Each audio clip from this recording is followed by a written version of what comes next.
दोस्तों हमारे चैनल को सब्सक्राइब करने के लिए इस रेड बटन को आप ऐसे दबाएं और फिर सबसे पहले नोटिफिकेशन प्राप्त करने के लिए इस बेल आइकन को ऑन कर लें। वेलकम दोस्तों, एक बार फिर से हम आपका बालाजी ऑनलाइन क्लासेस में स्वागत करते हैं। तो दोस्तों जो कि साइकोलॉजी के लिए हमने अपने सीरीज़ चला रखी थी, तो काफ़ी दिन से हम अपलोड नहीं कर पाए। हम पहले तो आपसे अक्षमा प्रार्थी है और साथ ही साथ हम आपको दशहरे की शुभकामनाओं के साथ आपके लिए बहुत ही शानदार क्वेश्चनों का मैं सार संग्रह लेके आया हूँ, जो कि आने वाले शिक्षा मनोविज्ञान का जो एग्ज़ाम होगा आपका, जो उसमें आपके लिए काफ़ी सहायक सिद्ध होगी ये वीडियो। तो वन लाइनर क्वेश्चन है दोस्तों। मैं चाहता हूँ कि भाई कम समय में हम ज़्यादा से ज़्यादा क्वेश्चनों को समाहित कर सकें इस वीडियो में, इसलिए वन ऑब्जेक्टिव न लाकर मैं इस बार वन लाइनर लेके आया हूँ। तो देखते हैं, एक एक क्वेश्चन को स्टार्ट करते हैं अपनी वीडियो। और दोस्तों जैसे आपने पीछे हमें काफ़ी सपोर्ट किया था वीडियो को लाइक और शेयर करके, प्लीज़ दोस्तों अपनी जो कृपा दृष्टि है अपने छोटे से चैनल पर ऐसे ही बनाए रखें। और स्टार्ट करते हैं। क्वेश्चन है कि तुम मुझे एक बालक दो, मैं उसे ऐसा बनाऊंगा जैसा तुम चाहोगे। ये कथन किसका था? तो ये कथन दिया था जे.बी. वाटसन ने।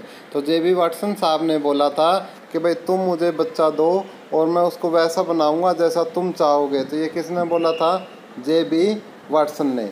नेक्स्ट, किशोरावस्था को तूफानी अवस्था किसने कहा? तो स्टैनले हॉल थे, जो कि किशोरावस्था के जनक भी माने जाते हैं। तो इन्होंने किशोरावस्था को कौन सी अवस्था कहा था? तूफानी अवस्था बोला था। नेक्स्ट है, किशोरावस्था शैशवावस्था की पुनरावृत्ति है। क्या कह रहा है कि जो किशोरावस्था है वो शैशवावस्था की पुनरावृत्ति है। ये कथन किसका था? तो ये रोस महोदय का था। रोस ने क्या कहा किशोरावस्था के बारे में?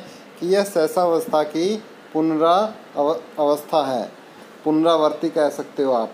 नेक्स्ट है, गेस्टाल्टवाद के संप्रदाय कौन है? तो कोलर, कोफका और वर्दीमियर को गेस्टाल्टवाद के क्या बोला जाता है? समर्थक बोला जाता है। नेक्स्ट है, दूध के दांतों की संख्या कितनी होती है?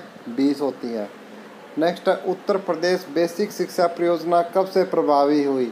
तो 5 अक्टूबर 1981 से। तो जो यूपी टेट दे रहे हैं उनके लिए काफ़ी इम्पोर्टेंट है कि उत्तर प्रदेश बेसिक शिक्षा परियोजना कब से प्रभावी हुई? तो 5 अक्टूबर 1981 से। नेक्स्ट देखिए कि मनुष्य को जो कुछ भी बनना होता है वह 4-5 वर्षों में बन जाता है। ये किसने कहा? तो ये सिगमंड फ्रॉइड ने। फ्राइड ने बोला था, सिगमंड फ्राइड ने, कि मनुष्य को जो कुछ भी बनना होता है वो 4-5 वर्षों में बन जाता है। ये कथन था सिगमंड फ्राइड का। नेक्स्ट है, जीवन के प्रथम 2 वर्षों में बालक अपने भावी जीवन का शिलान्यास करता है। यह कथन था स्टेग का। स्टेग ने कहा कि जीवन के प्रथम 2 वर्षों में बालक अपने भावी जीवन का शिलान्यास करता है। नेक्स्ट प्रश्न देखिए दोस्तों कि किस अवस्था को मानव जीवन का स्वर्णिम समय कहा जाता है? तो किसको कहा जाता है स्वर्णिम समय? Golden age. गोल्डन एज बोला जाता है दोस्तों बाल्यावस्था को। बाल्यावस्था को क्या बोलते हैं? Golden age. नेक्स्ट, बाल्यावस्था जीवन का अनोखा काल है। ये कहा था कोल एंड बूश ने। कोल एंड बूश ने क्या कहा था? कि बाल्यावस्था जीवन का अनोखा काल है। नेक्स्ट, बालक के हाथ, पैर और नेत्र उसके प्रारंभिक शिक्षक होते हैं। यह कथन किसका था? रूसो का।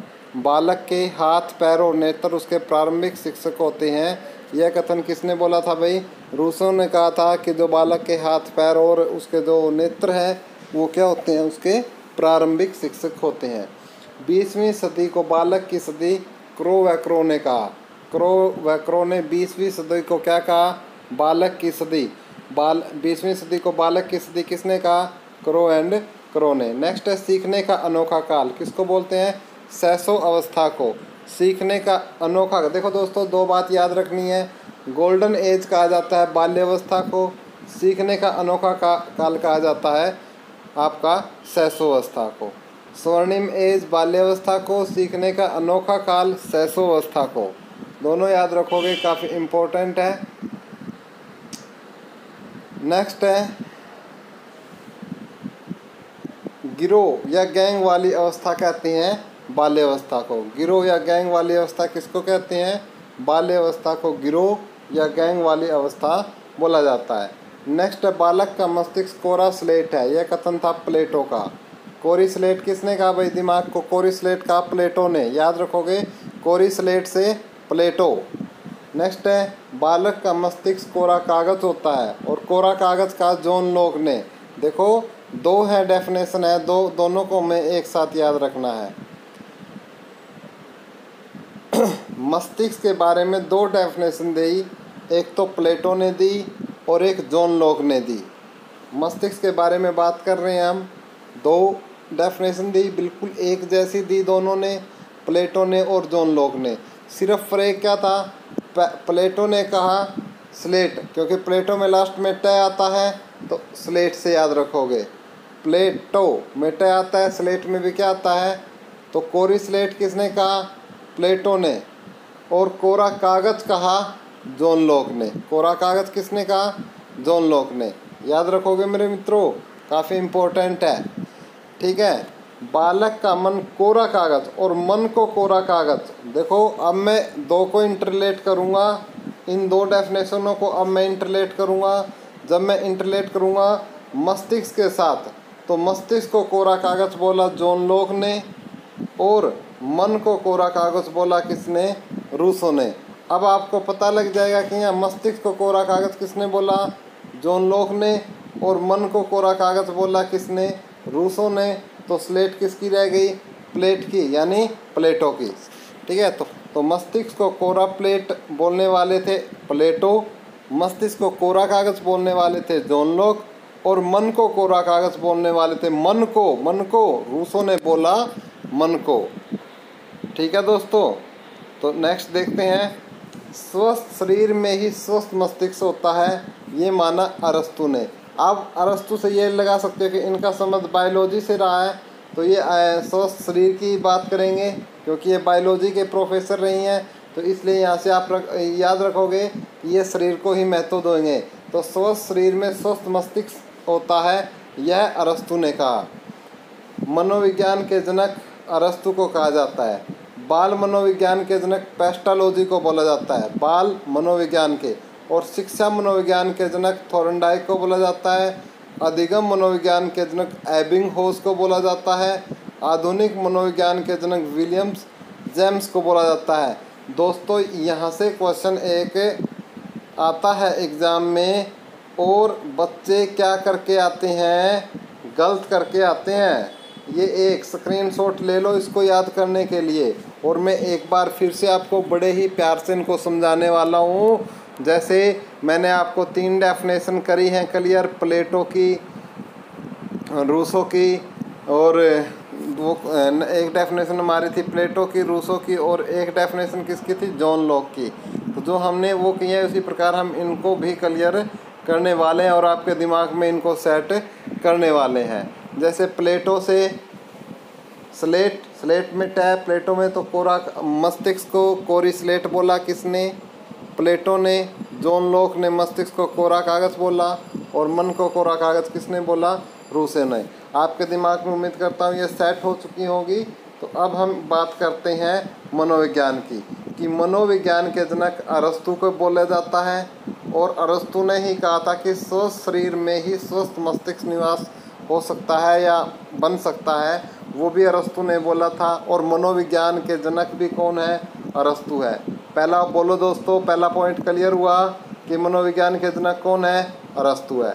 अब दूसरे पॉइंट पे आओ, मनोविज्ञान से हम कैसा बनाना है, बाल मनोविज्ञान बनाना है, तो पेस्टालोजी ने। मनोविज्ञान को बाल मनोविज्ञान किसने बनाया, पेस्टालोजी ने। पेस्टालोजी ने मनोविज्ञान को क्या बनाया, बाल मनोविज्ञान। और बाल मनोविज्ञान को शिक्षा मनोविज्ञान के बनाया किसने, थॉर्नडाइक ने। शिक्षा में जो उपयोगिता बताई, अभ्यास के नियम दिए, बार बार रटने की प्रवृत्ति है वो उसके ऊपर बताया कि कैसे किस प्रकार बच्चा सीखता है, लर्निंग थ्योरीज दी काफ़ी सारी, तो वो कौन थे, थॉर्नडाइक। तो शिक्षा मनोविज्ञान के जनक कौन हुए, थॉर्नडाइक। अधिगम मनोविज्ञान के जनक कौन है आपकी, एबिंगहॉस। अधिगम मनोविज्ञान के जनक कौन है, एबिंगहॉस। और आधुनिक मनोविज्ञान के जनक विलियम्स जेम्स। और प्रयोगात्मक मनोविज्ञान के जनक कौन है, विलियम वुंट। और ये विलियम वुंट वही है जिसने जिपनिंग में 1879 के अंदर पहली प्रयोगशाला का जर्मनी के अंदर इन्होंने खोली थी, मनोविज्ञान की पहली प्रयोगशाला, ये वही आपके जिपनिंग है। तो क्लियर अब तो मैं उम्मीद करता हूँ दोस्तों कि आपको समझ में आ चुकी होगी बात। मनोविज्ञान के जनक अरस्तु को, बाल मनोविज्ञान के जनक पेस्टालोजी को, शिक्षा मनोविज्ञान के जनक थोर्नडाइक को, अधिगम के एबिंगहॉस को, आधुनिक मनोविज्ञान विलियम जेम्स को और प्रयोगात्मक विलियम वुंट को। नेक्स्ट देखते हैं दोस्तों, शिक्षा एक त्रिध्रुवीय प्रक्रिया है। ये किसने कहा? जॉन डीवी ने। दोस्तों जॉन डीवी ने शिक्षा को कौन सी प्रक्रिया बताया? त्रिध्रुवीय। शिक्षक, शिक्षा और विद्यार्थी, तो कौन सा? जॉन डीवी ने बताया शिक्षा को त्रिध्रुवीय प्रक्रिया बताया। नेक्स्ट है, शिक्षा एक द्विध्रुवीय प्रक्रिया है। ये जॉन एडम्स ने बताया। लेकिन दोस्तों त्रिध्रुवीय प्रक्रिया है, ये क्वेश्चन ज़्यादा एग्जाम में पूछा जा रहा है आजकल, तो इसको आप याद रखोगे। मूल्यांकन एक त्रिमुखी प्रक्रिया है, ये ब्लूम ने कहा, क्योंकि मूल्यांकन के बारे में बहुत सी थ्योरी दी गई है जेएस ब्लूम के द्वारा। ब्लूम सिद्धांत बोलते हैं जिन्हें। तो मूल्यांकन को एक त्रिमुखी प्रक्रिया किसने बताया? ब्लूम महोदय ने बताया। नेक्स्ट है, वंशानुक्रम माता पिता से संतान को प्राप्त होने वाले गुणों का नाम है। यह कथन था रूथ बेनेडिक्ट का। नेक्स्ट है, शैशव अवस्था सीखने का आदर्श काल है। किसने बोला? वैलेंटाइन ने। शैशव अवस्था सीखने का आदर्श काल है, ये किसने बोला? वैलेंटाइन महोदय ने कहा कि शैशव अवस्था सीखने का आदर्श काल है। नेक्स्ट है, मनोवैज्ञानिक फ्रॉड ने स्व प्रेम की भावना नार्सिज्म किस अवस्था के लिए कहा है? तो भी नार्सिज्म का प्रयोग किया है शैशव अवस्था के लिए सिगमंड फ्रॉड ने। नेक्स्ट है दोस्तों, वृद्धि और विकास के दो प्रमुख तत्व क्या है? तो वंशानुक्रम एवं वातावरण। देखो दोस्तों, जहाँ मुझे ये लगता है कि समझाने की बात है, मैं उनको टाइम लेके भी समझाता हूँ, और जो मुझे नहीं लगता कि भाई हाँ ये बच्चे खुद कर सकते हैं, तो मैं फिर उनमें ज़्यादा टाइम नहीं लगाता। तो वृद्धि और विकास के दो प्रमुख तत्व क्या है? वंशानुक्रम और वातावरण। देखो दोस्तों, यदि मैं वैसे ही आपको ऐसे पढ़ाता यदि नहीं समझाऊंगा तो फिर क्या फ़ायदा भाई? फिर बुकों में लिखा हुआ है, तो वीडियो का जब ऑडियो वीडियो सामग्री है उसका तभी फ़ायदा है मेरे दोस्तों, देखने और सुनने का तभी फ़ायदा है जब आपको वो चीज़ें समझाई जा रही हो अच्छी तरीके से, ताकि एक बार ही देखने से आपके जो मस्तिष्क के अंदर लंबे समय तक बनी रही। मेरी वही एक कोशिश छोटी सी वही रहती है, ताकि आपको ज़्यादा लंबे समय तक वो बातें आपके दिमाग में रहे।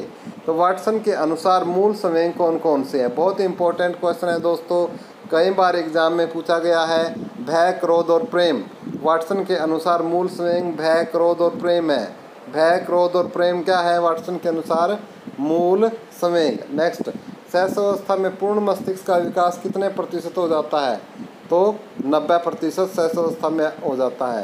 3 से 6 वर्ष की अवस्था में बालक अर्धसंपूर्ण की अवस्था में रहता है, ये कथन था थोर्नडाइक का। अर्धसंपूर्ण की अवस्था किसने बोला? जो 3 से 6 साल की उम्र होती है उसको अर्धसंपूर्ण थोर्नडाइक ने ही बोला था, याद रखोगे आप। सांवेगिक विकास किस अवस्था में सबसे ज़्यादा होता है? सांवेगिक विकास शैशव अवस्था में सबसे ज़्यादा सांवेगिक विकास होता है आपका शैशव अवस्था में। बच्चे इसको किशोर अवस्था पर टिक लगा के आते हैं। मैं फिर एक बार से याद दिला दूँ आपको, आपका सांवेगिक विकास सबसे ज़्यादा शैशव अवस्था में होता है। नेक्स्ट देख लेते हैं दोस्तों, कुछ सिद्धांत हैं उनके बारे में एक है दोहरा कारक सिद्धांत। दोहरा कारक सिद्धांत दिया था आपका फ्रेडरिक हेज़नबर्ग ने। दोहरा कारक सिद्धांत किसने दिया था मेरे प्यारे दोस्तों? फ्रेडरिक हेज़नबर्ग ने। और द्विकारक सिद्धांत दिया था स्पीयरमैन ने। ये ज़्यादा इम्पोर्टेंट है। अधिगम का हृदय एवं स्वर्णपथ किसे कहा जाता है? तो अधिगम का हृदय एवं स्वर्णपथ अभिप्रेरणा को कहा जाता है। अभिप्रेरणा को अधिगम का हृदय एवं स्वर्णपथ कहा जाता है। नेक्स्ट देख लेते हैं, अभिप्रेरणा के बाद अभिप्रेरणा सीखने का सर्वोत्तम राजमार्ग है। ये किसने बोला? स्किनर ने। रट लो दोस्तों स्किनर महोदय की बातें। अभिप्रेरणा सीखने का सर्वोत्तम राजमार्ग है। सर्वोत्तम राजमार्ग बताया अभिप्रेरणा को, किसका? सीखने का। सीखने से क्या? स्किनर। ठीक है, अभिप्रेरणा को सीखने का सर्वोत्तम राजमार्ग किसने बताया? स्किनर ने। 20वीं सदी को बालक की शताब्दी किसने बोला? क्रो एंड क्रो ने। किस अवस्था में शारीरिक व मानसिक विकास दोनों तीव्र गति से होते हैं? तो भी शैशव अवस्था में होते हैं। नेक्स्ट देख लेते हैं दोस्तों, जलोटा परीक्षण से संबंधित क्वेश्चन आया है दोस्तों, वेरी वेरी इंपॉर्टेंट। शाब्दिक बुद्धि परीक्षण है, 12 से 14 साल के बच्चों के लिए किया जाता है। जलोटा परीक्षण किया जाता है, शाब्दिक बुद्धि परीक्षण है, 12 से 14 साल के बच्चों को किया जाता है। प्रेरणा का प्रश्न क्यों का प्रश्न है, जिसका कथन है ये जो वो जिसका कथन है वो है क्रैंच व क्रैंचफील्ड। नेक्स्ट, किसका कथन है कि धर्म मनुष्य के लिए अफीम के समान है। मोक्ष का किसने कहा, शिक्षा का कार्य मानव समाज को सुसंस्कृत बनाना है, श्री अरविंदो ने। याद रखोगे कि भारतीय मनोवैज्ञानिक है, इसलिए इसको याद रखोगे कि शिक्षा का कार्य मानव समाज को सुसंस्कृत बनाना है, श्री अरविंदो महोदय ने ये बात बोली। नेक्स्ट, संप्रेषण कितने प्रकार का होता है, तो कम्युनिकेशन 2 होता है, एक तो शाब्दिक और एक अशाब्दिक, वर्बल एंड नॉन वर्बल। तो ये कुछ महत्वपूर्ण क्वेश्चन है दोस्तों, एक छोटी सी वीडियो मैं आपके लिए लेके आया हूँ, जिसमें मैंने आपको वन लाइनर क्वेश्चन की सहायता से ज़्यादा क्वेश्चनों को आपके करवाने की आपको कोशिश की, और उम्मीद करता हूँ दोस्तों कि आपको ये आपके जो आने वाले यूपी टेट और सी टेट में ये वीडियो आपके लिए काफ़ी, ये कह सकता हूँ कि भाई लाभकारी हो। ये मेरी तो ऐसे ही उम्मीद रहती है दोस्तों। फिर भी आप अपने लेवल पर तैयारी कर रहे हो, बहुत ही बुद्धिजीवी आप लोग हो जो हमारे साथ जुड़े हुए हो। तो दोस्तों इसी प्रकार से जुड़े रहिए, और वीडियो पसंद आए तो इसी प्रकार वीडियो को लाइक और शेयर कीजिए। धन्यवाद दोस्तों, आपका दिन शुभ हो।